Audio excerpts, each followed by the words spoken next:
Buenas noches, hermanos, que el Señor les bendiga. El día de hoy pues celebramos un acontecimiento histórico importante para todos los cristianos y los creyentes en Cristo, que es la historia de la Reforma Protestante, y que se convirtió en el inicio, el comienzo de lo que ahora nosotros tenemos, que es la libertad de culto, la libertad de predicar el evangelio, de tener una Biblia en nuestro propio idioma. Entonces, celebrando esa fecha y recordando la importancia de esa fecha para nosotros, pues es por eso que a nivel de la Iglesia Evangélica y Reformada se hace un culto especial para poder recordar este acontecimiento histórico y que fue de mucha importancia en esa época y que viene a repercutir también para nosotros. Entonces hoy vamos a hablar un poco de historia, porque la historia también es importante. La historia nos hace ver de dónde venimos, lo que costó llegar hasta acá, lo que se tuvo que pasar para que nosotros lleguemos hasta acá, y entonces eso nos hace valorar también lo que tenemos. Así que es importante la historia, ¿verdad? Así como la historia de nuestra iglesia, la historia de nuestra familia, y nosotros decimos, ay, usted no sabe lo que me costó, usted no sabe cómo fue que yo llegué hasta este punto. De igual manera, así es como el conocer la historia de la iglesia nos hace amar más lo que tenemos, nos hace amar más la Biblia, nos hace entender los sacrificios que muchos han hecho para que nosotros podamos estar el día de hoy. Así que voy a pedirles que ahí donde están, vamos a dar gracias a Dios y vamos a pedir que sea Él hablando a nuestras vidas también a través de la historia de la iglesia. Te agradecemos, Señor nuestro, por tu amor y tu misericordia, porque has sido bueno con nosotros y tu misericordia se ha visto a través de las generaciones de los siglos, Señor. Te agradecemos, Padre, en este día por tu amor, por tu gracia, por tu bondad y por todo lo que haces en nosotros. Gracias, Padre, que seas tú hablando, que seas tú tomando el control en todo lo que hacemos, Señor, en este servicio, porque lo hacemos para darte la honra y la gloria a ti. En el nombre de tu Hijo Jesucristo. Amén y amén. Quiero compartir con ustedes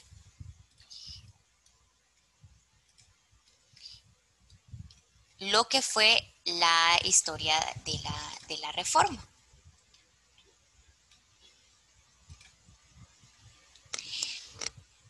La historia de la Reforma protestante,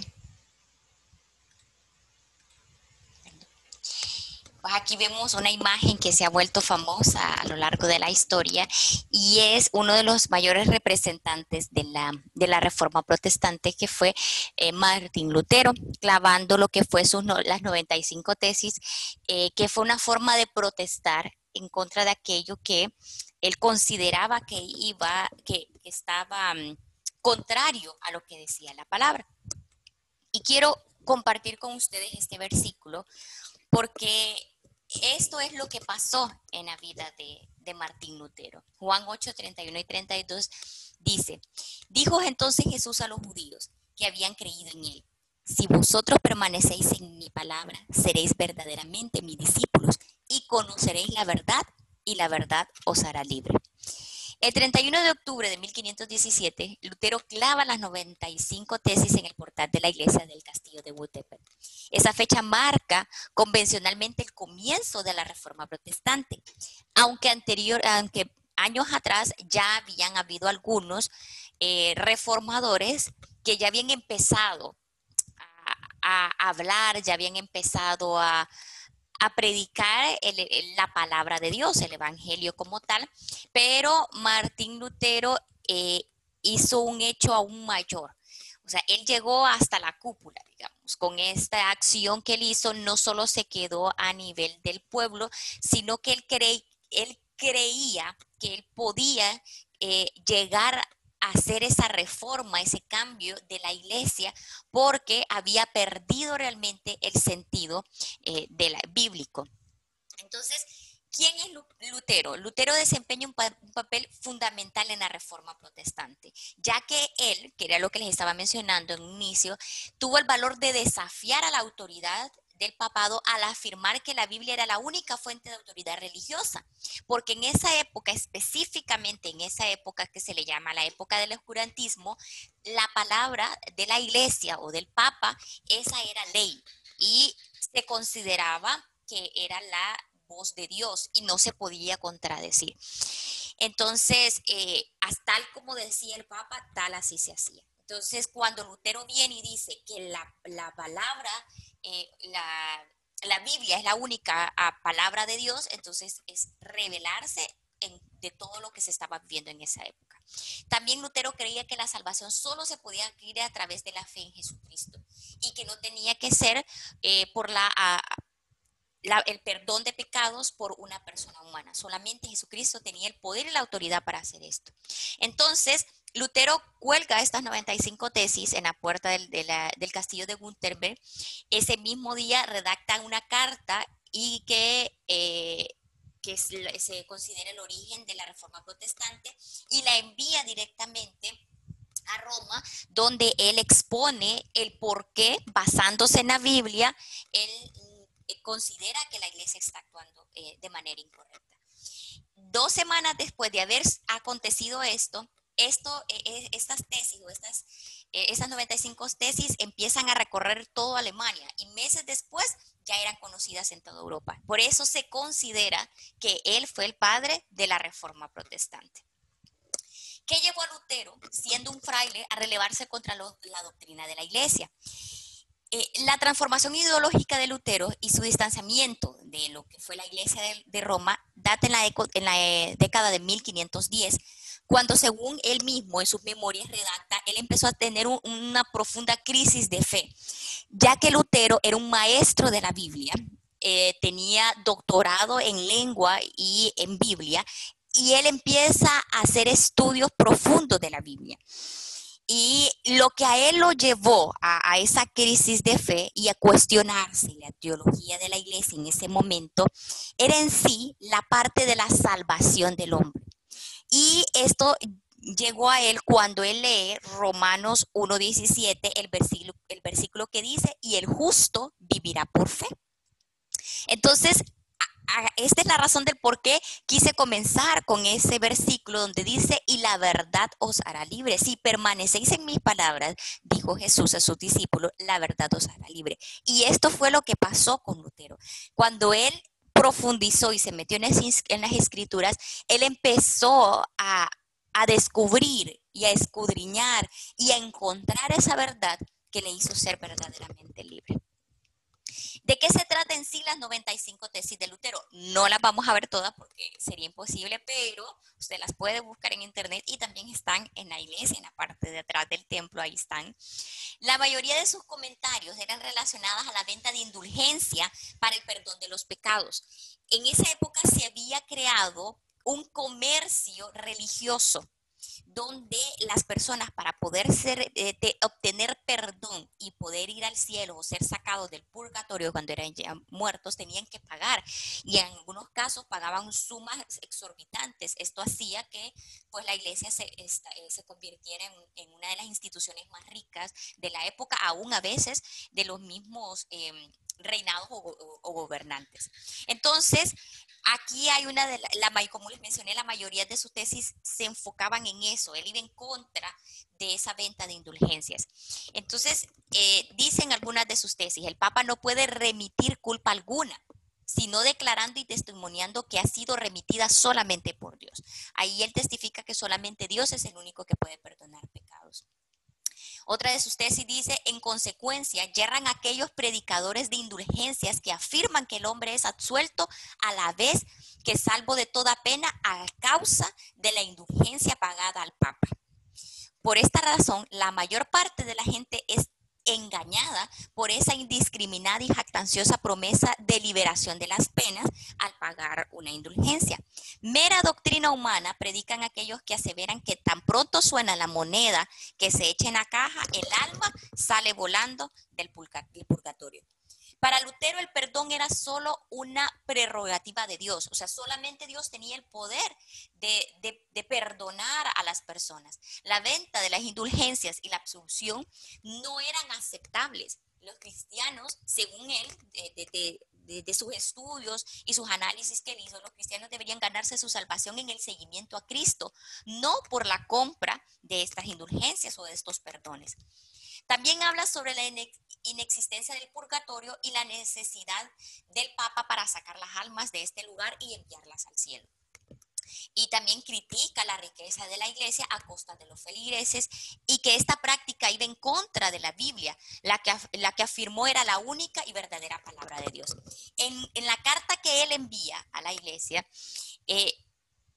afirma de manera contundente y hasta molesto, donde él dice que la riqueza que tiene la iglesia es tal que podría construir iglesias o edificios por toda Europa si así lo quisiera y no necesitaría quitar el calzado, dice, de sus feligreses para obtener más dinero y engordar sus ganancias. Entonces, esto era algo que a él realmente le molestaba de lo que estaba pasando en esa época y que también lo movió aún más a poder ir en contra de lo que estaba pasando. Entonces, él se levanta también como un defensor del pueblo. Otra de las cosas que hizo Lutero fue empezar a leer la Biblia en el idioma local de donde él estaba, porque lo que pasaba es que las misas, las lecturas de los salmos se hacían solamente en latín. Y aunque las personas hablaran alemán, hablaran italiano, hablaran español, ellos no entendían. Y recuerden que veníamos de la época del oscurantismo, donde no había educación, o sea, la educación estaba únicamente para los ricos, los aristócratas y la iglesia. Entonces, no había educación para el pueblo, entonces el pueblo no sabía leer, no entendía otro idioma que no fuera su idioma local. Entonces, estas otras beneficios de la reforma protestante fue el hecho de culturizar también al pueblo, de poder predicarle al pueblo en su idioma local. Y más adelante vamos a ver también otros de los beneficios. Entonces, luego que Lutero hizo esto, rápidamente, con mayor fuerza y mayor auge, se levantaron otros reformadores como Calvino, Ulrich, que comenzaron su protesta en Suiza, casi al mismo tiempo que Lutero en Alemania. Después de que Lutero fue excomulgado de la iglesia, los escritos de Calvino ayudaron a impulsar el movimiento en Suiza. La iglesia evangélica, hago un paréntesis aquí, la iglesia evangélica y reformada, específicamente nuestra iglesia local, basa su doctrina en los escritos de Calvino. De allí es donde viene nuestra corriente religiosa. Entonces, Zwingli y Calvino fueron apoyados por los ayuntamientos de Zurich y Ginebra y comenzaron a gestarse todos estos grupos protestantes llamados como luteranos, calvinistas, presbiterianos, anglicanos y anabaptistas. De aquí es que sale la iglesia evangélica y reformada con la doctrina de Calvino. Entonces, ¿qué fue lo que facilitó la difusión del evangelio en esa época y que la reforma protestante pudiera llegar a tan rápido, de tal manera, a casi toda Europa? Uno fue la difusión de la Biblia. Debido a la aparición de lo que fue la imprenta y el papel, fue más posible la difusión de la Biblia y de los evangelios que pues se considera y seguimos considerando y sabemos que es la palabra de Dios. Entonces, con un bajo precio y fácil lectura, contribuyeron a su generalización en medio del pueblo. Entonces, desde 1457 hasta 1518 se dieron a la luz más de 400 ediciones de la Biblia y de los evangelios que fueron traducidos al griego, que fueron traducidos del griego, que era la versión original y que era la única versión en griego y en latín que se predicaba, y fueron traducidos a los diferentes idiomas locales. Lo otro que fue el uso del idioma local. Se empezó a predicar el evangelio en el idioma local. Ya no se usaba solamente el latín o el griego como idioma aprobado por la iglesia, aun cuando los feligreses pues no entendieran lo que se estaba predicando. Entonces, estos dos acontecimientos pudieron especialmente el invento de la imprenta y papel y poder de esta manera más fácil reproducir la Biblia, fueron lo que permitieron que el evangelio se expandiera a más gente y a más lugares, y que la reforma se pudiera dar a paso acelerado. no fue fácil. O sea, sabemos que toda historia, todo cambio, todo acontecimiento lleva a situaciones difíciles. Y una de las situaciones que se vivió a raíz de la reforma protestante fue una serie de guerras religiosas internas que concluyeron en la Guerra de los 30 años. Desde 1618, recuerden que la Reforma Protestante tiene su inicio como mayor en 1517, pero empieza la guerra desde 1618 hasta 1648. Entonces, los seguidores católicos de los Habsburgo hicieron guerra contra los protestantes de Alemania.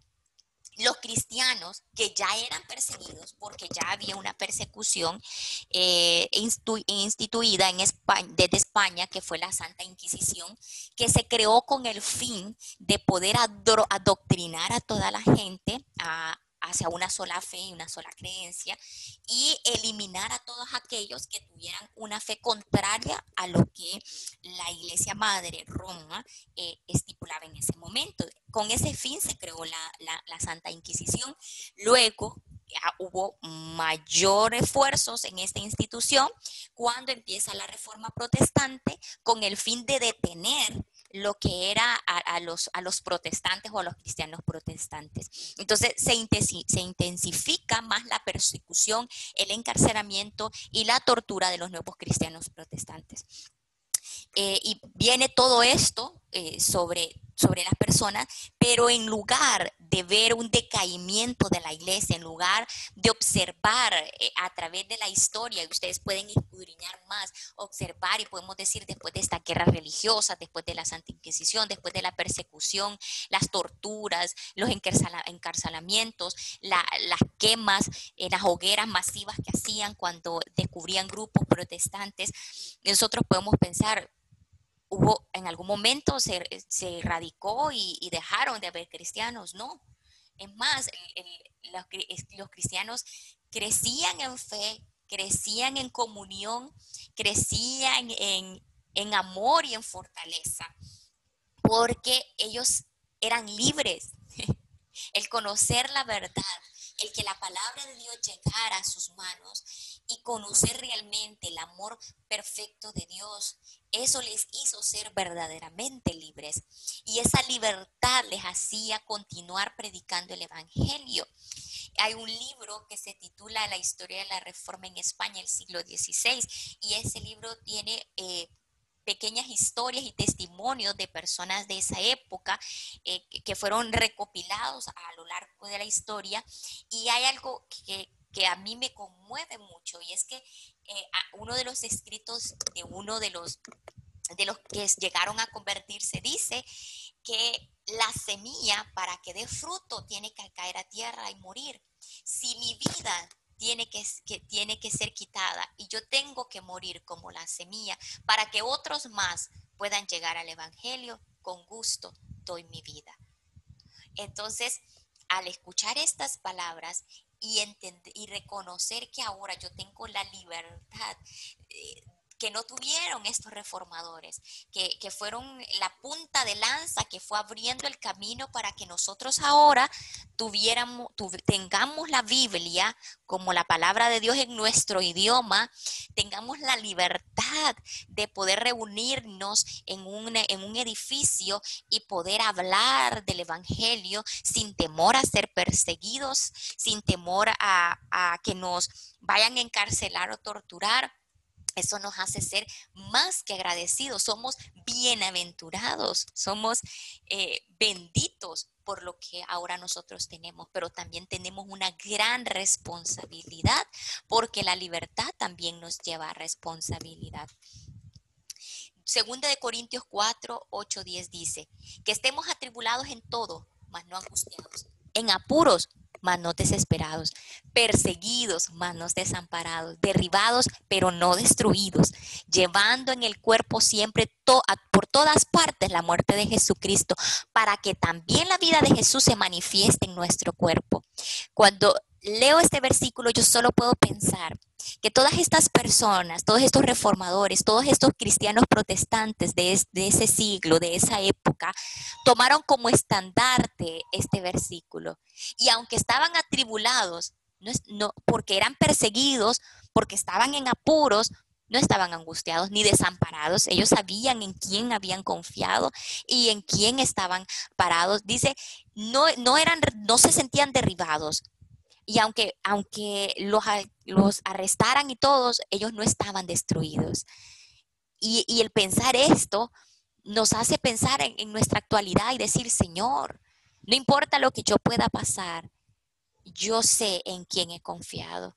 Yo sé en quién he puesto mi fe y de dónde vengo, hasta dónde he llegado y lo que tú has hecho por mí.